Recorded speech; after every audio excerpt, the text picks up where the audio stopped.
វីដេអូនេះខ្ញុំមកបង្ហាញប្រាប់បងប្អូនពីរបៀបយើងកាត់ background រូបភាពរបស់យើងបងប្អូនណាជាដំបូងនោះបងប្អូនស្វែងរកកម្មវិធី VN បើបងប្អូនអត់ទាន់មានទេបងប្អូនអាច download បានចូលមកកាន់កម្មវិធី VN មករួចហើយបងប្អូនចុចលើសញ្ញាបូករួចហើយបងប្អូនចុចលើសញ្ញាកន្ត្រៃបាទម្ដងដំណងនេះបងប្អូនចុចលើកន្លែងរូបភាពរបស់យើងបាទរួចហើយបងប្អូនយើងស្វែងទៅរករូបភាពមករូបភាពរបស់យើងបងប្អូនអរគ្នាបាទដល់កន្លែងនេះបងប្អូនរករូបភាពបងប្អូនមកអានេះគឺរូបភាពយើងទី1បើបងប្អូនចង់ដូរ background ណាបាទចុចទៅលើពឹបទៅហើយ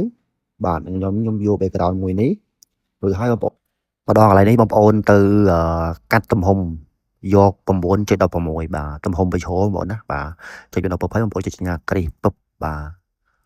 អូខេម្ដងកន្លែងនេះបងប្អូនរាប់ពីលើមកទី3 1 2 3នៅចំណុចទី3បងប្អូនចុចមកកាន់នឹងពឹបបងប្អូនចុចខាងឆ្វេងដៃដើម្បីយើងទៅរករូបដែលយើងកាត់ background ចេញឥឡូវខ្ញុំសូមយករូបមួយនេះសូមបងប្អូនណាខ្ញុំរករូបទៅបងណាអូខេខ្ញុំយករូបមួយនេះបាទពឹប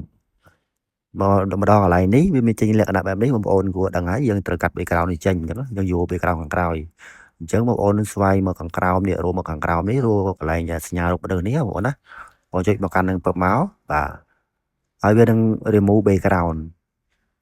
វាបងប្អូនរងចាំសិនវាកំពុងតែ remove background របស់យើងបាទអូខេឥឡូវវា remove បានហើយបងប្អូនណា remove បានស្អាតហើយបាទចុចពឹបហើយ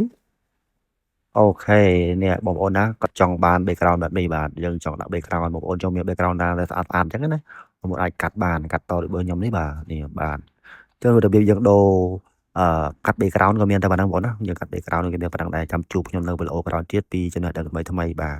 បងប្អូនចង់មានរូបភាពអីបងប្អូនយកដាក់បន្ថែមទៅណាហ្នឹងដាក់បន្ថែមតែនេះខ្ញុំបង្ហាញបងប្អូនទេបងប្អូនចុចសញ្ញា save មកនេះចុចរួចហើយបងចុចសញ្ញា save មកបាទចុះអរគុណច្រើនបងប្អូនណាវីដេអូក៏មានតែប៉ុណ្ណឹងបាទ